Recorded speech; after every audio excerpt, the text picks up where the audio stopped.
크리스마스 찬양들 좋은 찬양들 많이 있으니까요. 여러분들 가셔서 많이 들어보셔도 좋을 것 같습니다. 지금 제 소리가 좀 작게 나갈까요? 제가 한번 체크를 좀 할게요. 하나, 둘, 셋. 네. 오늘 말씀 우리 같이 함께 보도록 하겠습니다. 오늘 말씀은 말라기 1장 6절에서 14절까지의 말씀입니다. 말라기 1장 6절에서 14절까지의 말씀입니다.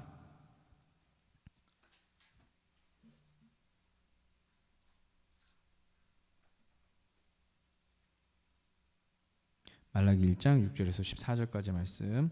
자, 여러분들이 앞에 화면 보시면서 할 수 있도록 제가 화면을 준비해 놨습니다. 네, 6절부터 14절까지의 말씀 세번역 성경입니다. 아들은 아버지를 공경하고 종은 제 주인을 두려워하는 법인데 내가 너희 아버지라고 해서 너희가 나를 공경하기라도 하였느냐? 내가 너희 주인이라고 해서 너희가 나를 두려워하기라도 하였느냐? 나 만군의 주가 말한다. 제사장들아, 너희가 바로 내 이름을 멸시하는 자들이다. 그러나 너희는 우리가 언제 주님의 이름을 멸시하였습니까? 하고 되묻는다. 너희는 내 제단에 더러운 빵을 바치고 있다. 그러면서도 너희는 우리가 언제 제단을 더럽혔습니까? 하고 되묻는다. 너희는 나 주에게 아무렇게나 상을 차려주어도 된다고 생각한다. 눈먼 짐승을 제물로 바치면서도 괜찮다는 거냐? 절뚝거리거나 병든 짐승을 제물로 바치면서도 괜찮다는 거냐? 그런 것들을 너희 총독에게 바쳐보아라. 그가 너희를 반가워하겠느냐? 너희를 좋게 보겠느냐? 만군의 주가 말한다. 제사장들아, 이제 너희가 하나님께 우리에게 은혜를 베풀어 주십시오 하고 간구하여 보아라. 이것이 너희가 의뢰하는 일이지만 하나님이 너희를 좋게 보시겠느냐? 나 만군의 주가 말한다. 너희 가운데서라도 누가 성전문을 닫아 걸어서 너희들이 내 제단에 헛된 불을 피우지 못하게 하면 좋겠다. 나는 너희들이 싫다. 나 만군의 주가 말한다. 너희가 바치는 제물도 이제 나는 받지 않겠다. 해가 오는 곳으로부터 해가 지는 곳까지 내 이름이 이방 민족들 가운데서 높임을 받을 것이다. 곳곳마다 사람들이 내 이름으로 분향하며 깨끗한 제물을 바칠 것이다. 내 이름이 이방 민족들 가운데서 높임을 받을 것이기 때문이다. 나 만군의 주가 말한다. 그런데 너희는 주님께 차려드리는 상쯤은 더러워져도 괜찮아 하면서 너희들도 싫어하는 음식을 제물이라고 그 위에 바치니 너희는 지금 내 이름을 더럽히고 있다. 너희는 또 이 얼마나 실증나는 일인가 하고 말하며 제물을 멸시한다. 나 만군의 주가 말한다. 너희가 훔쳤거나 절뚝거리거나 병든 짐승을 제물이라고 가지고 오니 내가 그것을 너희에게서 달갑게 받겠느냐? 나 주가 말한다. 자기 짐승 떼 가운데 좋은 수컷이 있어서 그것을 바치기로 맹세하고서도 흠 있는 것으로 바치며 속이는 자는 저주를 받을 것이다. 나는 큰 임금이다. 나 만군의 주가 말한다. 이방 민족들까지도 내 이름을 두려워한다. 아멘. 네, 오늘 강림절 두 번째 주일 평화를 위해 누구와 손 잡았는가, 우리 말라기서의 이 말씀을 가지고서 우리 같이 함께 말씀을 나누려고 합니다. 네.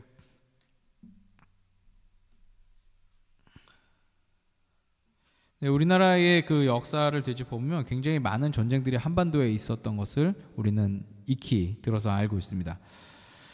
물론 고대 사회의 특성상 어느 나라나 전쟁이 없었다 이렇게 말을 할 수는 없을 것 같아요. 고대 사회뿐만 아니라 20세기 이후에도 굉장히 많은 전쟁들이 우리 전 세계 가운데서 있었었죠. 자, 그런데 그 전쟁의 내막을 보면 우리나라가 주변의 나라들인 중국, 일본과 다른 점이 있습니다. 중국, 일본의 역사 속에서는 자기 나라들 내에서 그 패권을 차지하기 위한 전쟁이 좀 많았죠. 우리가 잘 알고 있는 삼국지 같은 경우에도 그렇고요. 그리고 임진왜란이 일어나기 전에 일본 내부에 있었던 그 상황 역시도 마찬가지였습니다. 자기 내부를 통일하려고 어떻게든 노력을 했었고, 통일을 하고 나면 여지없이 조선을 또는 고려를 또는 고구려를 침공했던 그 모습들이 있었어요. 우리가 대표적으로 잘 알고 있는 수나라, 당나라, 그다음에 몽골을 비롯한 그런 여진족들, 그리고 거란의 북방 민족들도 호시탐탐 우리나라를 계속해서 침략을 했었죠. 그러다 보니까 우리나라는 일찍이 그 외교에 굉장히 민감할 수밖에 없었습니다. 어느 나라와 손을 잡느냐, 여기에 따라서 우리나라의 그 평화가 유지되느냐, 우리 땅의 평화가 유지되느냐 또는 그렇지 않느냐의 문제가 달려 있었기 때문이죠. 또 자칫 잘못 손잡으면 우리가 그 나라의 종노릇을 할 우려가 있었기 때문에 더더욱 우리나라는 그 신중했던 그런 모습을 보여주었습니다. 고대 메소포타미아 지역의 그 맹주들 사이에서 큰 시달림을 겪었던 이스라엘 역시 이런 외교의 기술이 굉장히 중요했던 그런 나라였습니다. 그래서 이들은 그 시대에 따라서 이집트와 연합을 하기도 하고요, 때로는 바빌로니아와 연합하기도 하고 아시리아와 연합하기도 하고 이렇게 해서 다른 나라들을 이제 견제했던 그런 모습들을 보여줍니다. 왕조 때마다 조금씩 달라졌어요. 자, 제가 거창하게 국가 간의 그 외교에 대한 이야기들을 앞서 이야기했는데, 이 이야기를 우리의 신앙의 이야기로 가져와 본다면 사실 하나님과의 관계도 마찬가지다라고 이야기할 수 있을 것 같습니다. 우리가 하나님과만 관계를 맺고 그리고 그 안에서 평화를 누리면 가장 이상적이겠지만, 그러나 안타깝게도 하나님이 아닌 다른 죄와의 관계를 맺고 그것들을 통해서 우리가 하나님 안에서는 평화롭지 못하고 죄와 평화를 이룰 때가 얼마나 많은지 우리가 한번 생각을 해봐야 된다는 것이죠. 그리고 그러다 보면 우리가 죄와 친구가 아니라 죄의 종로로 타기 십상입니다. 오늘 본문의 말씀들도 바로 그런 사람들의 모습을 보여주고 있죠. 함께 오늘 본문 말씀들을 이렇게 살펴보도록 하겠습니다. 오늘 우리가 함께 읽은 이 말라기서는 구약성경의 마지막에 기록된 예언서입니다.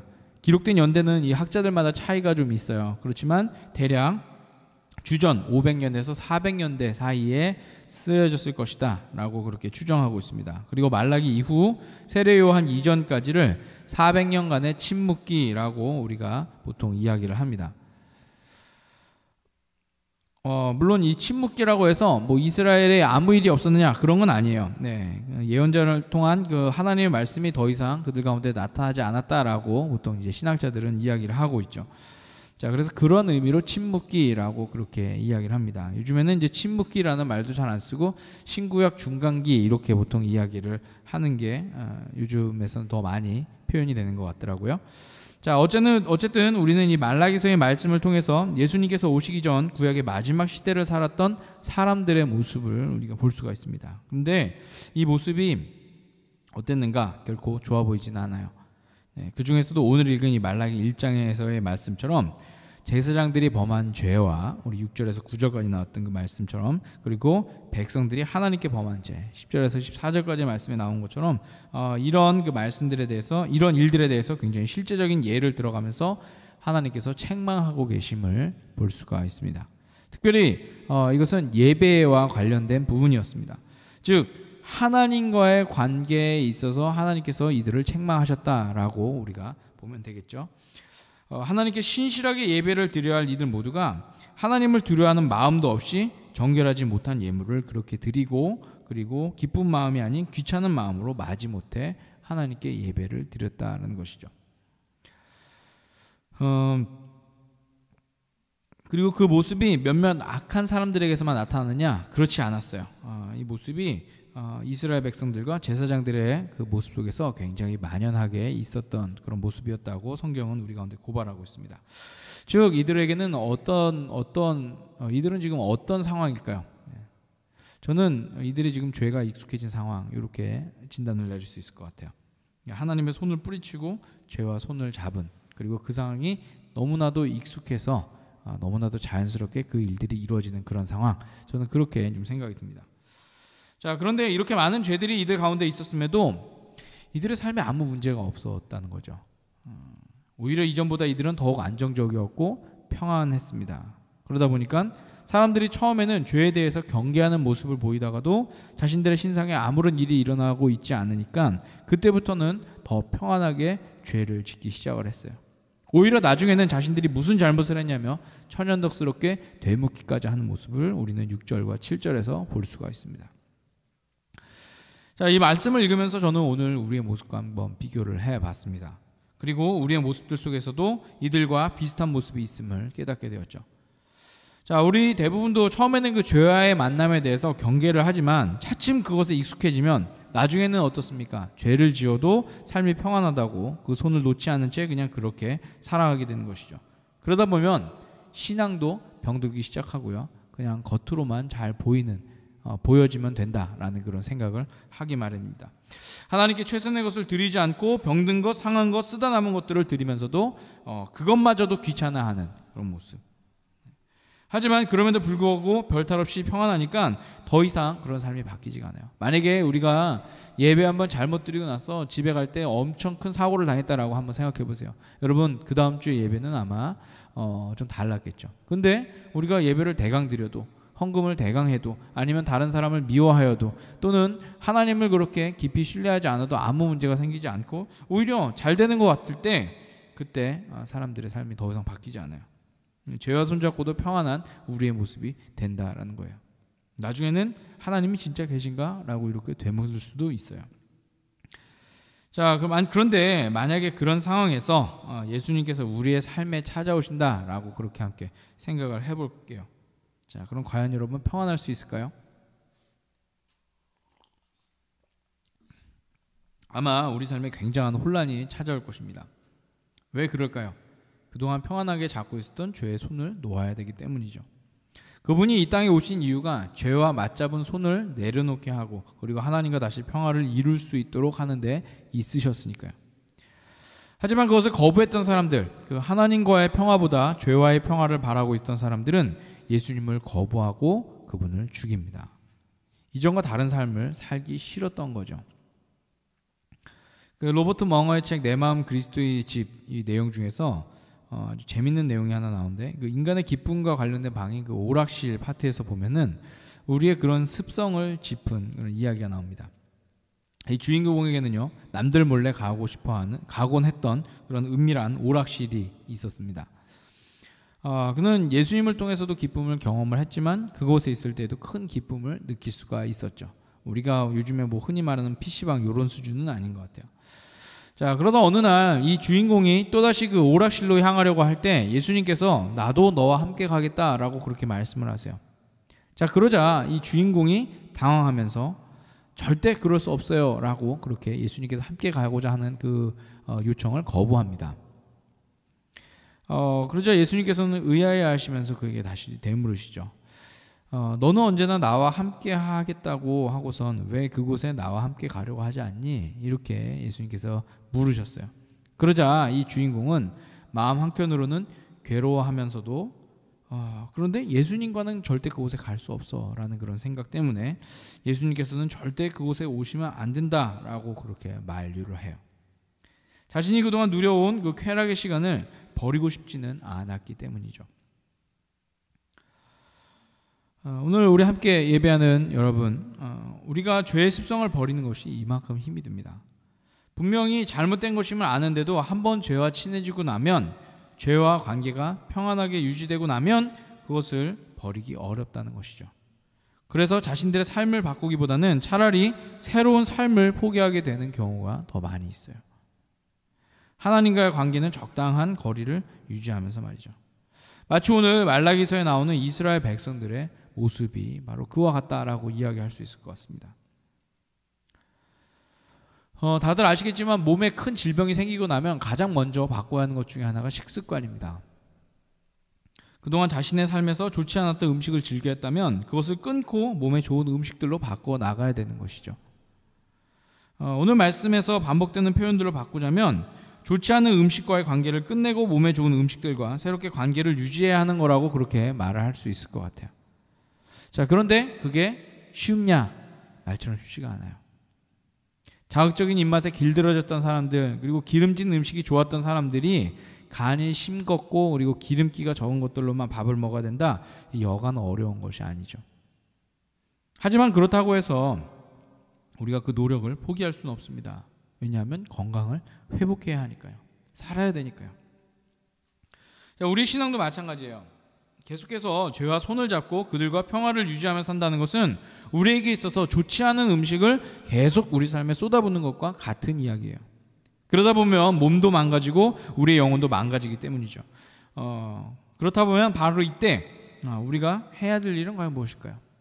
우리가 해야 될 일은 과연 무엇일까요? 그것은 당연히 죄와의 관계를 끊고 하나님 앞으로 돌아와야 하는 것, 바로 이것이 하나님께서 우리 가운데 원하시는 일이겠죠.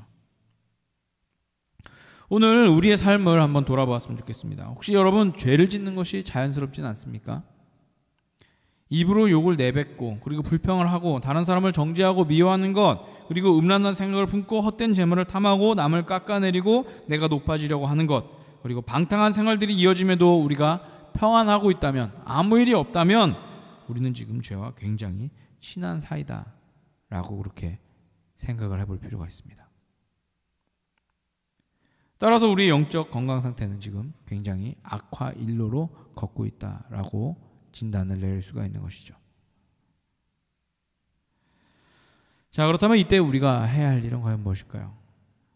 그것은 바로 예수님을 우리 삶에 올바로 모셔야 하는 것입니다. 예수님의 손을 잡아야 한다는 거죠.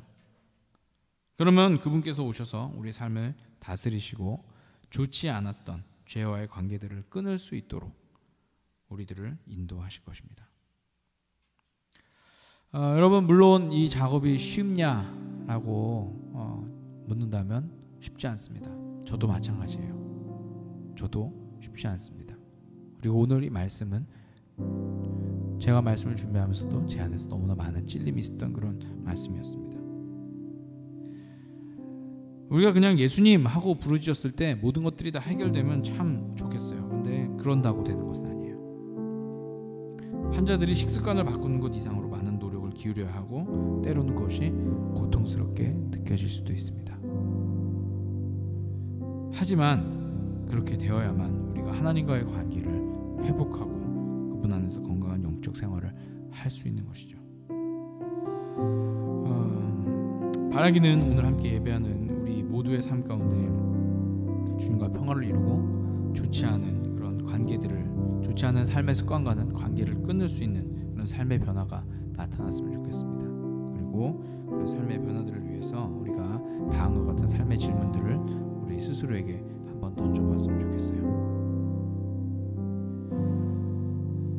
첫 번째는 여러분의 삶 속에서 멈추지 않는 죄의 습관이 있다면 무엇일까요? 그것으로 인해 하나님과의 관계가 친밀해지지 못하는 부분은 과연 무엇일까요? 라는 질문이고요. 두 번째는 오늘 우리의 예배는 하나님 앞에 온전히 드려지는 예배인가? 라는 질문입니다.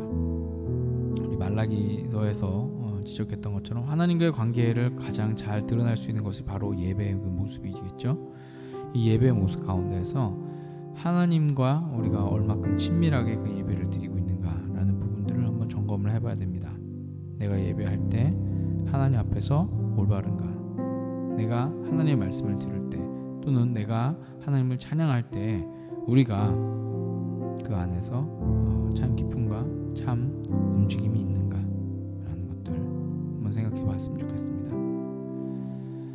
그리고 이 예배를 드리기 위해서 얼마큼의 우리가 정성과 마음을 쏟고 있는지도 우리가 한번 생각을 해보면 좋겠습니다.